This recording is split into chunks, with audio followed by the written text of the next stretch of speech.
Oui, ça continue et ça ne s'arrête jamais dans le domaine de l'intelligence artificielle. Et voici la toute dernière ambition de Google en matière d'IA.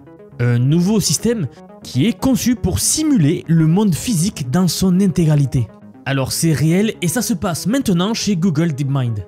On va parler de ce que cela signifie, de pourquoi Google pense que c'est la voie cruciale vers l'intelligence artificielle générale et comment ça s'intègre dans leur stratégie globale d'IA, y compris dans leur supposée grande mise à jour de Gemini 2.0.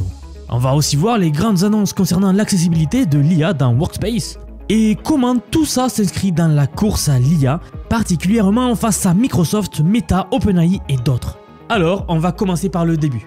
Et si vous ne voulez plus rater aucune des actus tech et IA, n'hésitez pas à vous abonner à la chaîne. Alors, Tim Brooks, un ancien d'OpenAI, a quitté l'entreprise l'automne dernier pour rejoindre Google DeepMind.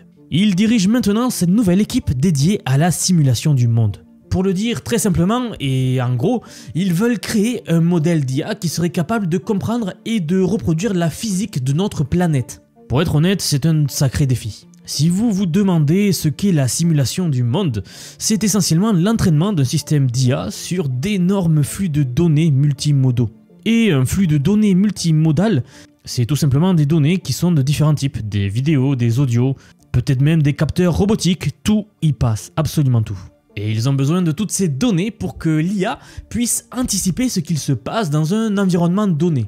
Un peu comme nous, les humains, utilisons notre connaissance des lois de la physique au quotidien sans nous en rendre compte. Et franchement, c'est le rêve ultime de tout chercheur en IA. Que ces systèmes deviennent tellement avancés qu'ils ouvrent enfin la voie vers l'AGI, la super intelligence, la vraie intelligence artificielle qui nous dépasserait en tout point. Selon Brooks, il ne plaisante pas avec l'ampleur du projet. Il travaille en étroite collaboration avec d'autres projets d'IA Google, comme par exemple Gemini, le grand modèle de langage de Google, le créateur de vidéos par IA de Google également, et Genie. J'ai déjà eu l'occasion de couvrir toutes ces technologies sur la chaîne. Et Gemini est déjà sous les projecteurs depuis un moment. C'est ce grand modèle de langage de nouvelle génération de Google, vous savez. Comme je vous disais, VO2 quant à lui est le générateur de vidéos fait par Google, et Genie, le modèle qui permet de créer des objets et des mondes en 3D, à partir d'une seule image.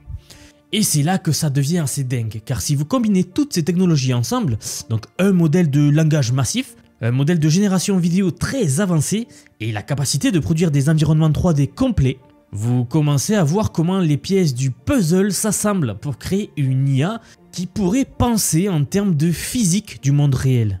Tout ça rejoint la conviction de Google dans l'hypothèse de l'échelle. C'est une hypothèse qui dit essentiellement que si l'on continue d'alimenter les modèles d'IA avec plus de données et plus de paramètres, on continuera de progresser. J'en parle souvent dans la chaîne de cette hypothèse-là. Je l'appelle parfois la loi de l'échelle, mais c'est un concept très connu dans le monde de l'IA. Le dernier en date à en avoir parlé publiquement, c'est Jensen lors de sa présentation au CES de 2025, de cette année. Mais quoi qu'il en soit, les critiques disent qu'on approche peut-être de la limite de ce que le simple scaling peut accomplir. Donc scaling, c'est la mise à l'échelle et la prise de proportion des projets. Et pour ces mêmes critiques-là, les données sont finies. Et l'impact environnemental de l'entraînement des modèles gigantesques est considérable. Je voulais vraiment vous partager les deux points de vue, car certains experts affirment qu'il nous faut des nouvelles architectures et pas juste des modèles plus grands. Mais force est de constater que pour l'instant, Google double la mise sur ce que l'on fait déjà. Et même si certains critiques nous disent qu'il va falloir repenser la chose, pour l'instant la loi d'échelle c'est toujours vérifié, c'est-à-dire que plus de puissance de calcul nous fournissons au modèle et plus il progresse sans signe de ralentissement encore. Donc je ne sais pas jusqu'à où cette loi peut aller, mais c'est assez énorme pour l'instant. Et regardez ce qui est intéressant. Les offres d'emploi pour cette nouvelle équipe de simulation du monde disent explicitement qu'ils considèrent le passage de la vidéo et aux données multimodales comme crucial pour atteindre l'AGI. Pour eux, c'est donc un pas incontournable pour y arriver. Ils recherchent aussi un ingénieur de recherche en modélisation du monde à leur siège de Mountain View, aux États-Unis donc. Au passage, soulignant leur volonté de pousser les simulateurs jusqu'aux limites de la puissance de calcul disponible aujourd'hui. Mais pourquoi a-t-on vraiment besoin de simuler le monde réel en entier? Laissez-moi vous expliquer cela très facilement, vous allez tout comprendre. En fait, il y a plusieurs raisons. D'abord, si vous pouvez simuler la physique réelle avec précision, vous pouvez entraîner des robots dans un environnement virtuel, ce qui est infiniment plus sûr et beaucoup moins coûteux que de faire des erreurs dans la vraie vie. Imaginez un robot qui doit apprendre à marcher. Eh bien, au lieu de le construire, de le mettre à disposition dans le monde physique, dans la vraie vie, au lieu de trébucher physiquement, il pourrait plutôt s'entraîner dans un environnement simulé jusqu'à qu'il soit prêt à marcher sur de vrais sols. En plus de ça, les développeurs de jeux vidéo et de divertissement interactifs pourraient intégrer ces simulations physiques ultra avancées pour créer des mondes de jeu d'un réalisme époustouflant. S'il y a certains fans de jeux vidéo parmi mon audience, eh bien, imaginez jouer à un jeu où les objets et les environnements se comportent avec un réalisme quasi parfait. Le tout propulsé par une IA qui a appris les lois de la physique. Ça a l'air assez dingue. Mais ça ne s'arrête pas au jeu et à la robotique. Les chercheurs pourraient utiliser ces simulateurs-là avancés pour des expériences scientifiques et c'est ce qui me motive le plus, c'est vraiment ce que j'ai le plus envie de voir. Comme par exemple simuler des modèles météorologiques ou même modéliser la propagation des virus dans une population. Tout cela sans avoir à l'expérimenter physiquement dans le monde réel. Et surtout, point crucial, ces systèmes pourraient aider dans des scénarios de conversation interactive en temps réel. Là où une IA doit comprendre le contexte, l'environnement et même le langage corporel dans l'espace. On commence vraiment à se sentir dans un film de science-fiction futuriste. D'ailleurs, en parlant d'avenir proche, des rumeurs circulaient sur le fait que Google allait sortir une mise à jour majeure de son modèle Gemini. Mais avant de voir ça, très rapidement, j'aimerais vous parler du nouveau projet que j'ai en ce moment. Comme vous le savez, sur cette chaîne, on analyse toutes les sorties et toutes les nouveautés en rapport avec l'IA. Mon but est avant tout de faire découvrir cette magnifique technologie au plus grand nombre et surtout, et avant tout, d'éveiller les consciences par rapport à l'IA. Comme je vous l'ai déjà dit, je ne sais pas vous, mais moi quand j'en parle autour de moi, les gens n'ont pas vraiment conscience de ce qu'est l'IA. Ils ne se rendent pas compte de l'impact que celle-ci va avoir dans la société. Un impact monumental. Alors je l'ai déjà dit, je ne fais pas de placement de produits sur cette chaîne, je veux la garder la plus authentique possible. Alors c'est pour cela que j'ai créé une formation si vous voulez apprendre à utiliser l'IA dans absolument tous les domaines de votre vie. D'ailleurs, si vous regardez cette vidéo, je pense qu'il y a de très grandes chances que vous utilisiez déjà l'IA, notamment ChatGPT par exemple. Eh bien, si vous voulez pousser beaucoup plus loin votre réflexion et apprendre à utiliser tous les outils de l'IA et savoir comment exactement les appliquer à tous les domaines de votre vie, vous pouvez regarder le lien que je vais vous laisser en commentaire épinglé sous la vidéo. Donc n'hésitez pas à y faire un tour si vous êtes intéressé par le sujet. Je tiens juste à préciser que vous aurez également accès à la communauté Vision IA. J'ai lancé le projet il y a très peu et vous êtes déjà plus d'une centaine à avoir fait l'acquisition de la formation. Ce qui est vraiment bien, c'est que vous venez de beaucoup de domaines différents et j'adore discuter avec vous régulièrement de savoir comment appliquer les outils que vous apprenez dans vos domaines précis. C'est vraiment intéressant. Bref, désolé pour la petite coupure, je ne perds pas plus de temps et je vous rappelle que vous trouverez tous les liens dans la description ou dans les commentaires de la vidéo. Eh bien, le 23 janvier 2025, il y a 2-3 jours ou 4 jours en fonction de quand vous verrez la vidéo, Google a sorti Gemini 2.0 Flash Thinking. On pourrait le traduire en français par pensée éclair ou pensée rapide. Cette information avait initialement fuité lors d'un événement en direct de Google, où un certain Pon Weiyang aurait révélé quelques détails. Vous l'aurez compris, mais le nom Flash Thinking suggère donc un raisonnement plus rapide et plus dynamique. Ce qui pourrait bien sûr aider pour la prise de décision rapide dans des tâches comme la simulation en temps réel, qui est ce que l'on cherche à accomplir ici. Donc vous l'aurez compris, si c'est le cas, ça s'intègre parfaitement dans la nouvelle mission de modélisation du monde de Google DeepMind. Le plan de Google est peut-être d'intégrer ces capacités de Flash Thinking dans leur plateforme AI Studio, qui offrirait aux développeurs une interface facile pour construire des systèmes avancés. Mais j'aimerais que nous revenions rapidement sur cette offre d'emploi que Google a publiée. Ingénieur de recherche en modélisation du monde.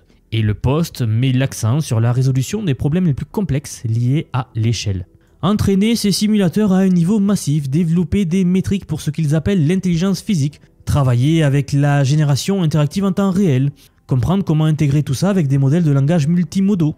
Bref, et l'offre d'emploi continue à détailler les compétences requises. Donc c'est un défi énorme parce qu'on ne parle pas simplement d'analyser du texte ou des images, car on parle littéralement de construire une carte dynamique en temps réel en 3D, avec une compréhension approfondie de la physique, des lois de la nature que aujourd'hui l'IA ne comprend pas. L'annonce fait aussi référence à ce que l'on appelle la bitter lesson, traduit en français par leçon amère à peu près. C'est un concept en IA qui dit essentiellement que les méthodes plus simples surpassent souvent les solutions plus complexes créées manuellement. Cela signifie qu'il pourrait garder l'architecture aussi simple et directe que possible, donc pour continuer à pousser cette approche d'échelle, le tout sans goulot d'étranglement compliqué. Mais voici un autre élément majeur du puzzle. Google bouleverse aussi sa stratégie d'entreprise en rendant les fonctionnalités d'IA gratuites pour tous les abonnés Workspace. Vous saviez, avant il fallait débourser 20 $ supplémentaires par utilisateur et par mois pour accéder à Gemini Business. Et bien maintenant Google a intégré ce coût dans l'abonnement Workspace standard. Concrètement, les entreprises ont accès à toutes ces fonctionnalités d'IA, comme la conception automatique des feuilles de calcul par exemple, les résumés de réunions, un preneur de notes propulsé par l'IA, l'édition vidéo et bien plus encore, sans l'ancien mur payant qu'il y avait. Et pendant ce temps, Microsoft est aussi dans la course, car il lance une version gratuite de son chat Copilot pour Microsoft 365, avec une option de paiement à l'utilisation. En fait, Microsoft propose toujours sa solution premium à 30 € par utilisateur et par mois pour ceux qui veulent toutes les fonctionnalités avancées.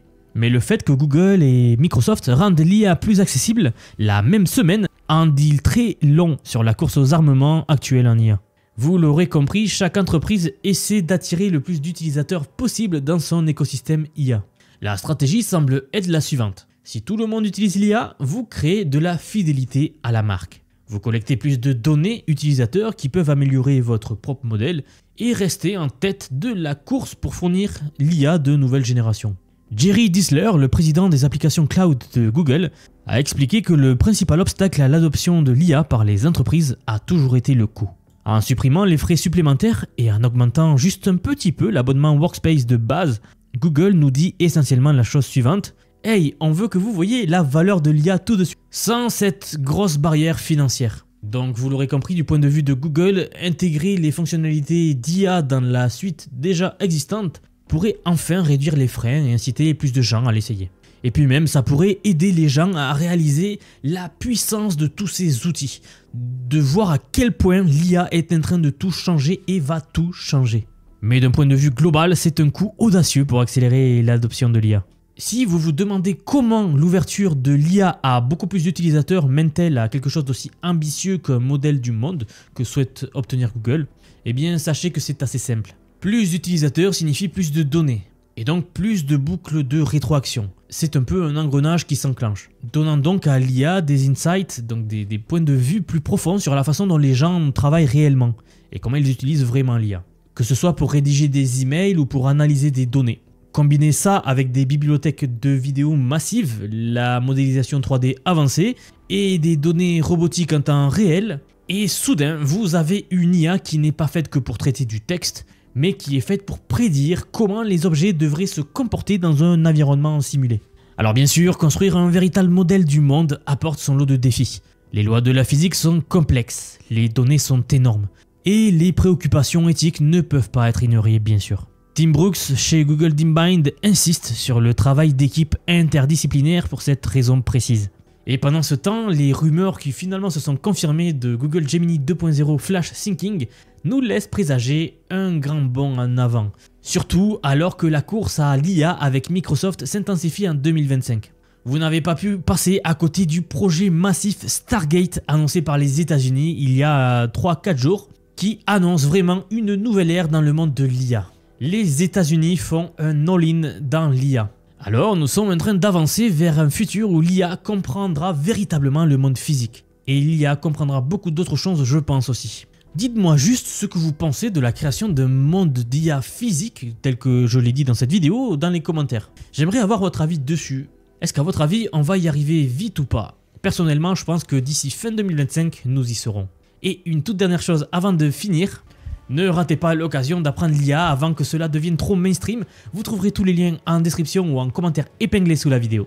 Et je vous rappelle également que si vous ne voulez rater aucune des actus technologiques et IA qui sortent, en ce moment je fais 1 à 2 vidéos par jour sur les actus scientifiques et j'ai bien l'impression que cette année va être complètement folle en termes d'actus scientifiques. Donc n'hésitez pas à vous abonner. Merci et je vous dis à très bientôt pour la prochaine actu.